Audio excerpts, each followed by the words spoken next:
ปุ่มสเต็มครับเรียกได้ว่าตัวนี้เนี่ยเป็นฟีเจอร์จุดขายของเขาเลยก็ว่าได้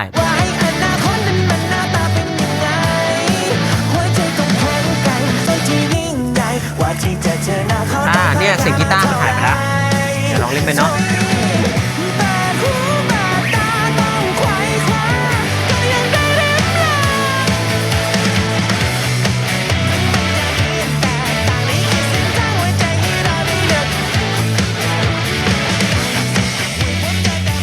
วันนี้นะฮะผมได้เจอแอมอัจฉริยะที่เรียกได้ว่าอัจฉริยะที่สุดที่ผมเคยเจอมานะครับนั่นคือตัวนี้เลย JBL Band Box Solo นะครับเขามีคุณสมบัติที่เด่นหลายเรื่องมากนะครับไม่ว่าจะเป็นเรื่องของไซส์ขนาดเล็กที่เหมาะแก่การพกพารวมถึงการสเต็มนะครับคือเราสามารถแยกเสียงร้องเสียงกีตาร์เสียงกลองเครื่องดนตรีอื่นเนี่ยจากที่เราเปิดเพลงผ่านบลูทูธไม่ว่าจะแอปพลิเคชันต่างๆนะครับได้ที่ตัวเครื่องเลยก็อย่างที่บอกไปว่าตัวนี้เป็นสมาร์ทแอมเขาจะมีแอปพลิเคชันของเขานะครับเราสามารถที่จะไปเลือกโมเดลตู้แอมของเขาต่างๆเนี่ยได้มากมายครับรวมถึงเอฟเฟกต์ต่างๆและตู้นี้นะครับยังจะเป็น OTG Recording นะครับเรคคอร์ดเสียงกีตาร์พร้อมกับไมค์ในตัวนะครับต้องบอกนะว่าเขามีไมค์ในตัวนะอันนี้ถือว่าเจ๋งมากๆเพราะฉะนั้นใครที่กำลังตามหาสมาร์ทแอมตัวจบพกพาเล่นง่ายฟังก์ชันครบนะครับทำงานได้หลากหลายเนี่ยตัวนี้น่าสนใจมากๆครับกับ JBL Band Box Solo ครับ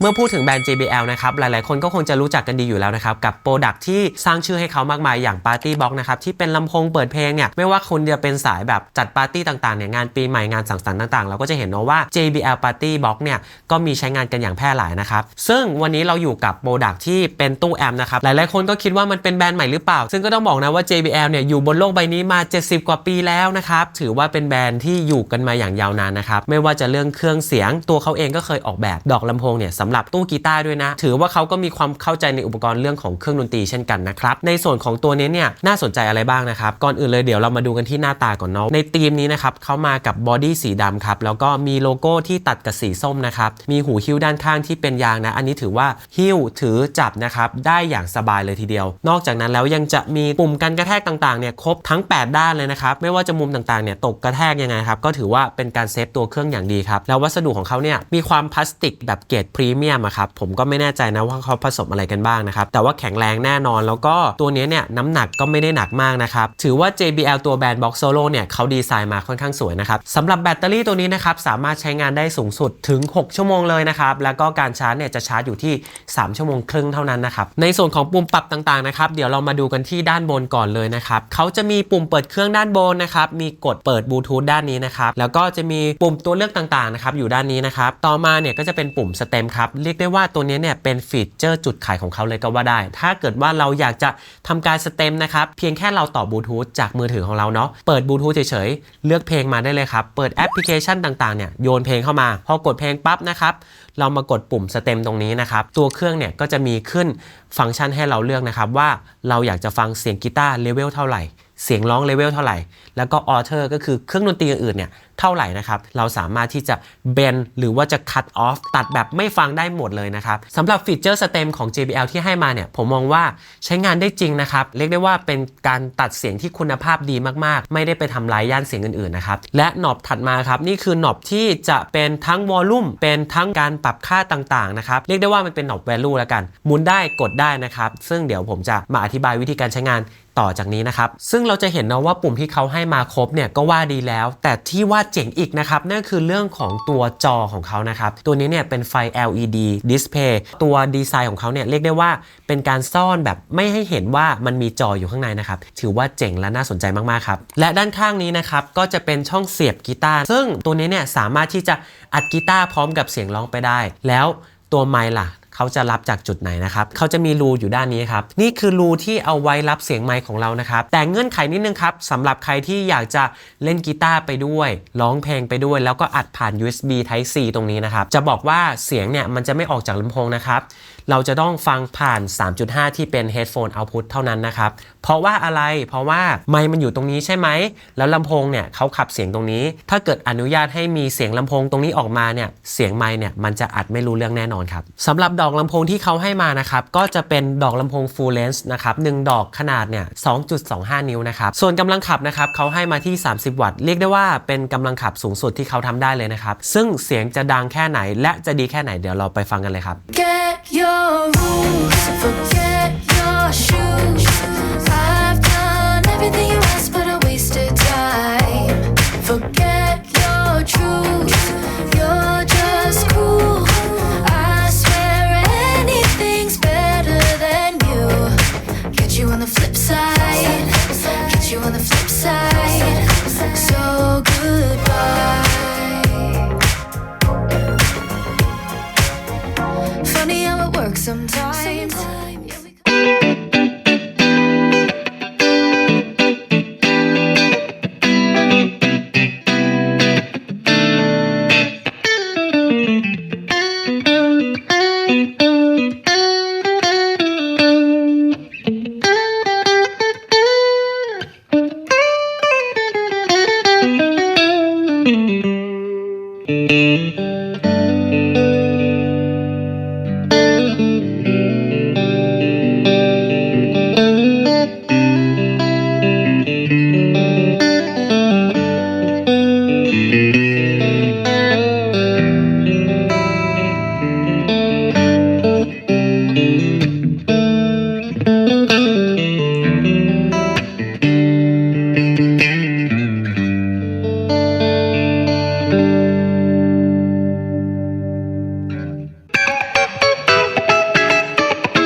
ในส่วนนี้เดี๋ยวเราจะมาดูวิธีการใช้งานแอปพลิเคชันของเขากันนะครับซึ่งต้องบอกไว้ก่อนเนาะว่าแอปพลิเคชันตัวนี้เนี่ยเป็นเวอร์ชันแรกนะครับในอนาคตอาจจะมีฟีเจอร์อะไรแปลกใหม่มาก็อาจจะไม่ต้องแปลกใจนะครับทีนี้เดี๋ยวผมจะพาทุกคนไปดูกันนะครับว่าในแอปพลิเคชันมีอะไรกันบ้างนะครับก็ตอนนี้เนี่ยผมก็ได้ติดตั้งแอปพลิเคชันของตัวนี้เป็นที่เรียบร้อยแล้วนะครับซึ่งวิธีการเชื่อมต่อบลูทูธเนี่ยก็ค่อนข้างง่ายครับเพียงแค่เรากดปุ่มบลูทูธที่ตัวเครื่อง1ทีนะครับมันจะมีคำว่า pairing ขึ้นมาแล้วก็เชื่อมต่อได้เลยครับต่อจากนั้นนะฮะพอ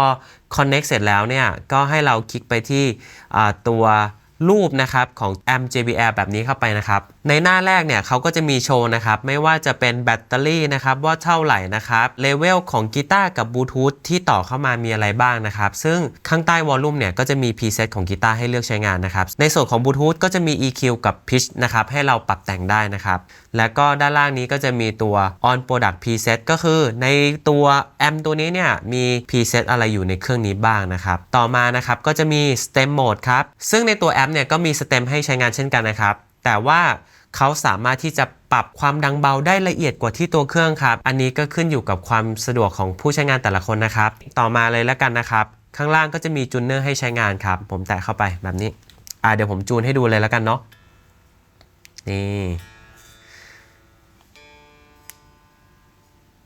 คือจูนเนอร์ของเขาก็ถือว่าใช้งานได้ค่อนข้างง่ายนะครับแล้วก็มีหน้าตาที่สวยงามครับมีเมทานอมให้ใช้งานในส่วนของเมทานอมเนี่ยต้องบอกว่าเขามีการปรับได้หลายรูปแบบนะก็คือเราสามารถที่จะหมุนวงแหวนนะครับเพื่อที่จะปรับค่า BPM เนาะหรือว่าจะแท็บเทมโปก็ได้นะครับแบบนี้แล้วก็สามารถเลือกสัดส่วนได้เนาะว่าจะเป็น2:4นะครับ3:4 4:4 6:8นะครับอันนี้ก็คือเลือกได้หมดเลยเนาะมี output ครับ output เนี่ยเราสามารถเลือกได้ว่าเสียงที่อัดเข้าไปนะครับจะวิ่งสู่มือถือของเราหรือว่าจะเป็นการต่อแฟลชไดรฟ์เข้ามาและเราสามารถที่จะกดสั่งเรคคอร์ดเนี่ยจากมือถือได้เลยนะครับก็ค่อนข้างง่ายเลยทีเดียวครับ Product Setting ครับตัวนี้เนี่ยก็จะมีเปลี่ยนชื่อได้นะครับแล้วก็จะมีตัว Feedback Tone ก็คือเมื่อไหร่ที่กีตาร์เราเนี่ยมันเกิดอาการแบบลูปกันนะครับเช่น Pick Up เนี่ยไปอยู่ใกล้ๆกับตัวหน้าดอกลำโพงอันเนี้ยมันจะมีเสียง Feedback นะครับเราสามารถที่จะกดได้อันล่างสุดเนี่ยจะเป็น Product Information นะครับก็จะบอกว่าตัวนี้เนี่ยเป็น Product ชื่ออะไร Serial Number เป็นเลขอะไรนะครับรวมถึงเวอร์ชันต่างๆแล้วก็มีคู่มือการใช้งานแบบ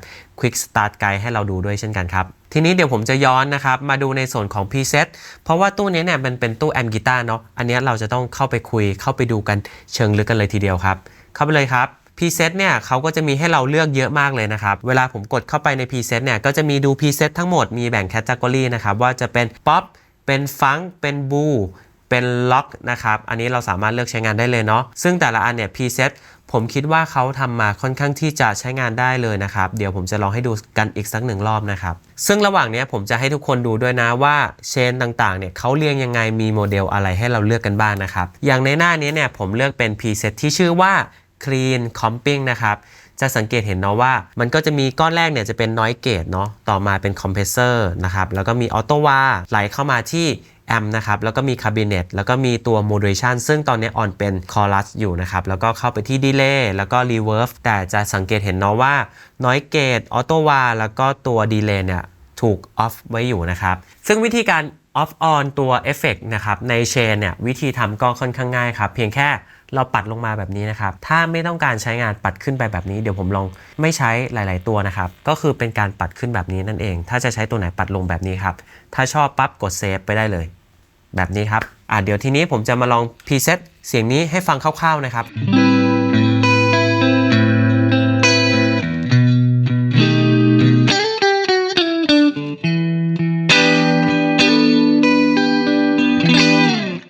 อันนี้ก็เป็นพรีเซตนี้นะครับคร่าวๆเนาะเราเข้าไปดูโมเดลต่างๆดีกว่านะครับอย่างน้อยเกตมีให้เลือกใช้งาน2โมเดลนะครับแล้วก็กราฟิกของเขาเนี่ยก็จะเป็นก้อนแบบนี้ส่วนวิธีการปรับเนี่ยแตะเข้าไปแบบนี้นะครับเราก็สามารถถ่ายได้เลยว่าอยากจะให้ค่าเทสนี้นะครับมีปริมาณเยอะน้อยแค่ไหนนะครับเปลี่ยนโมเดลก็แบบนี้ได้เลยเนาะโอเคกลับมาครับคอมเพรสเซอร์นะครับมีให้ใช้งาน1ตัวปรับได้ละเอียดนะเหมือนตัวก้อนเอฟเฟกต์นั้นๆจริงๆนะครับออโต้วาเนี่ยจะมีให้3โมเดลนะครับก็จะมีตัว Touch Wah นะครับมี Auto Wah แล้วก็จะมีตัว Precision Dive นะครับโอเค3ตัวนี้แล้วก็ Amp อันนี้ผมว่าค่อนข้างสำคัญเนาะมานับโมเดลกันเลยดีกว่านะครับก็จะมี American Clean นะครับ Jazz Sound ก็คือ Jazz Chorus นะครับมีตัว Yellow Vintage นะ3ตัวแล้วเนาะ UK Crunch นะครับ Beat It Lead อันนี้5ตัวละ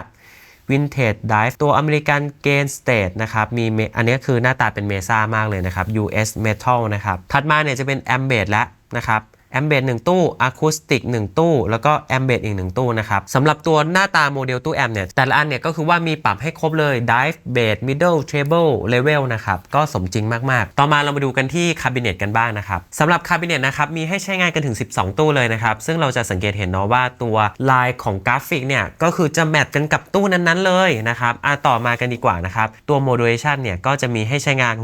อันนี้ถือว่าเยอะนะมีคอรัสมีเฟเซอร์นะครับมีตัวVive นะครับ Tremolo นะครับมี Jet Fanger แล้วก็ Vibrato นะครับอันนี้ถือว่าให้มาเยอะมากนะครับเราสามารถที่จะเข้าไปลองใช้งานดูกันได้นะครับในส่วนของ Delay มีให้5ประเภทนะครับก็จะมีพวกSwift Echo นะครับแล้วก็จะมี Analog Echo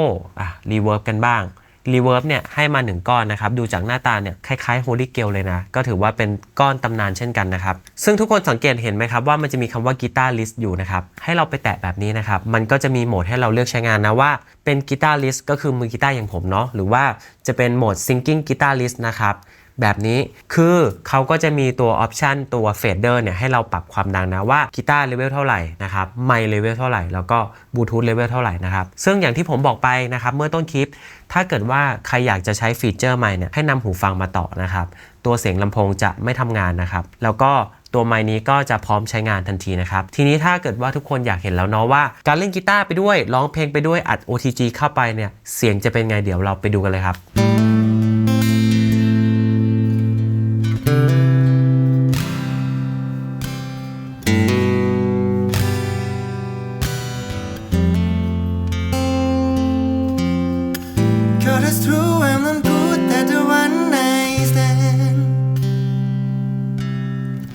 But I still need love, 'cause I'm gentleman.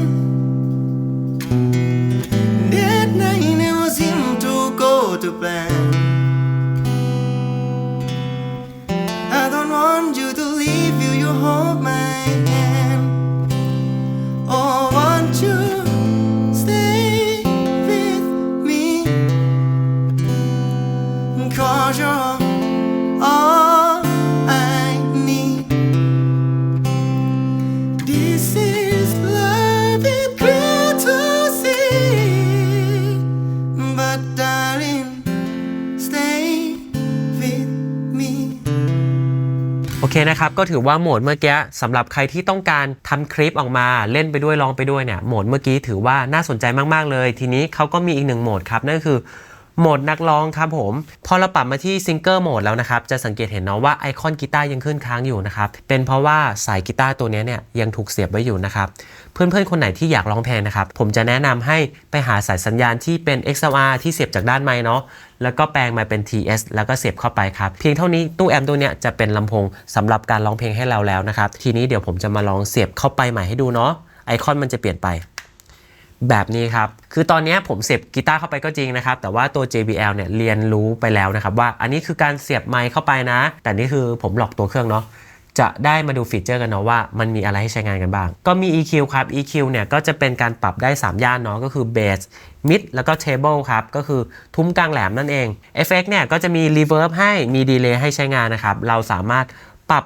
ความมากน้อยตามที่เราต้องการได้เลยนะครับซึ่งในส่วนของปุ่มเซนนี้นะครับจะบอกว่าเขามีให้เราเลือกเนาะว่าไมค์ที่เราต่อเป็นไมค์ยี่ห้ออะไรรุ่นอะไรบ้างนะครับซึ่งต้องบอกว่าเขาขยันมากเลยเขาไปรวบรวมชื่อรุ่นมาเยอะแยะมากมายอย่าง AKG เนี่ยโอ้โหผมก็นับไม่หมดนะมีเป็น30รุ่นเลยชัวร์ก็จะมีโมเดลแบบ SM58 นะครับ SM7B นู่นนี่นั่นก็คือเนี่ยลองถ่ายให้ดูนะครับ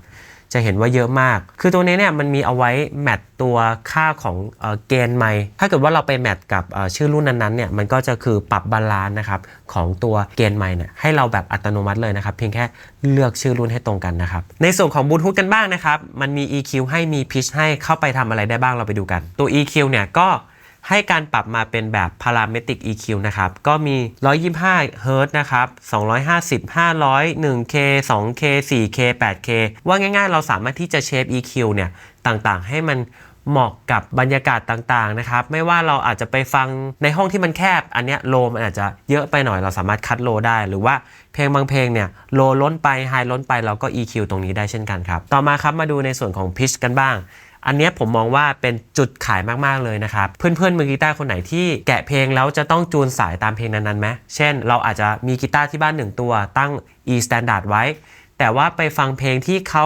ดรอป E flat แล้วเราอยากจะแกะตามอันนี้เขามีตัวพิชให้เราปรับนะเราสามารถที่จะไปเพิ่มหรือลดคีย์ของเพลงนั้นๆที่เราเปิดผ่านบลูทูธได้ด้วยอันนี้ถือว่าสะดวกกับคนที่กำลังจะแกะเพลงอยู่นะครับตัว on product preset เนี่ยก็คือเราสามารถที่จะไปเลือก preset ที่ต้องการยัดเข้าไปในเครื่องได้ซึ่งเราสามารถใส่ได้ถึง6 preset ด้วยกันนะครับและถ้าเราต้องการที่จะเปลี่ยนเนาะว่าไอ้6 preset เนี้ยเราอยากจะpreset ที่1เนี่ยไม่ชอบแล้วกด edit แบบนี้เข้าไปนะครับแล้วก็มาเลือกเนาะว่า preset อันนี้นะครับเช่นตัว high gain lead เนี่ยผมอยากจะลบมันออกนะครับก็กด remove ไปแบบนี้นะครับและ remove ได้ทันทีเลยมันก็จะหายไปและมันจะมี empty เข้ามานะครับเราอยากจะได้ preset อันใหม่เข้ามาเราก็ไปกดที่ empty แบบนี้ครับเดี๋ยวกด save ก่อนนะทีนึง empty นะครับแล้วเราก็มาเลือกเลยผมอยากจะได้เป็น smooth jazz ยัดเข้าไปครับเพียงเท่านี้นะครับ preset smooth jazz เนี่ยก็จะมาอยู่ในเครื่องแล้วนะครับพร้อมใช้งานนะครับ6 preset นี้โดยที่เราไม่ต้องเชื่อมต่อแอปเลยคราวนี้นะครับเดี๋ยวผมจะมาอธิบายวิธีการสเต็มนะครับซึ่งอย่างที่บอกไปว่ามันทำได้ทั้งตัวเครื่องนี้นะครับหรือว่าในแอปพลิเคชันเนาะความแตกต่างก็คือว่าตัวในแอปพลิเคชันจะปรับปริมาณมากน้อยเนี่ยได้ละเอียดกว่าแต่ว่าตัวนี้มีให้ปรับถึง3ระดับครับก็คือปิดตรงกลางแล้วก็มากสุดนะครับวิธีการแบ่งเนี่ยก็คือง่ายมากครับเปิดเพลงนะครับจากมือถือของเรานะครับเดี๋ยวผมจะลองเปิดให้ดูนะแล้วหลังจากนั้นอ่ะผมจะไปกดปุ่มคำว่าสเต็มนะครับไปลองฟังกันดูครับ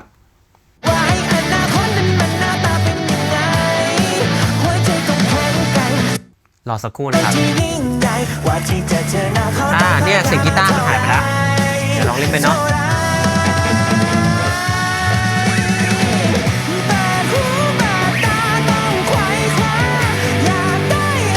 คือระหว่างนี้เราสามารถปรับความดังเบาต่างๆได้หมดเลยนะแบบนี้นี่ผมลองไปกดอย่างอื่นดู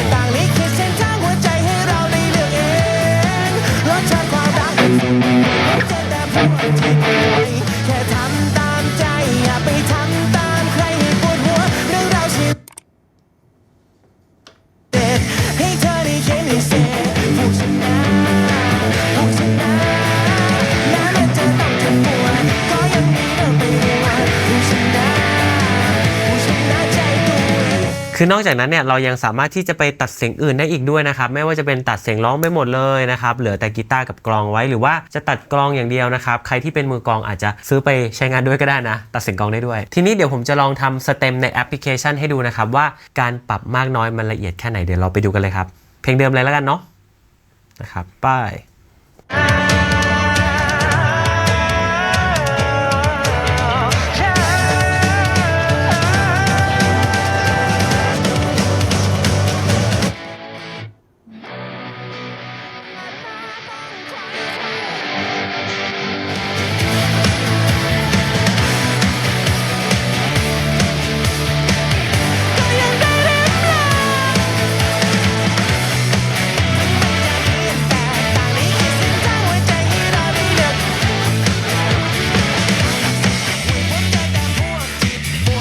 แค่ทำตามใจอย่าไปทำตามใครให้ปวดหัวเรื่องราวชีวิต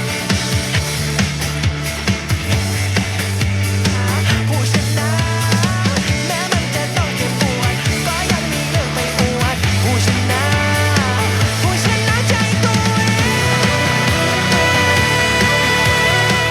ก็เป็นไงบ้างครับถือว่าตัวแอปพลิเคชันที่เขาให้มาเนี่ยปรับได้ละเอียดมากๆนะครับส่วนใครที่อาจจะต้องการที่จะร้องคาราโอเกะในนี้เนี่ยเขามีคาราโอเกะโหมดให้เราด้วยนะครับรวมถึงการปรับคีย์ว่าจะพิชบวกหรือลบยังไงให้เราร้องง่ายขึ้นนะครับก็สามารถไปลองเล่นและก็ลองใช้งานกันดูได้ครับจากที่ผมได้ทำการทดสอบแอมป์ตู้นี้มานะครับก็ถือว่าเป็นแบรนด์ที่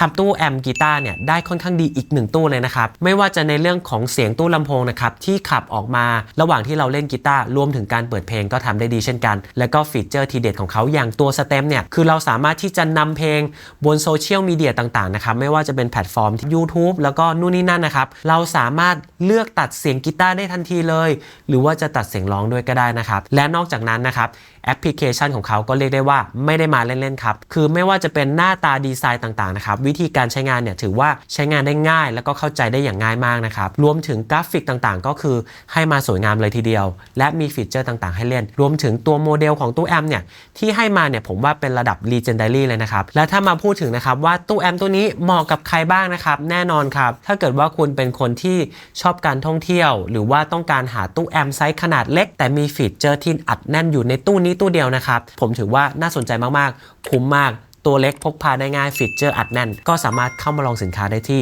CT Music Shop นะครับหรือว่าอยากสั่งซื้อผ่านออนไลน์ง่ายๆนะครับกดได้เลยครับตามลิงก์ด้านใต้คลิปวิดีโอนี้ได้เลยครับผม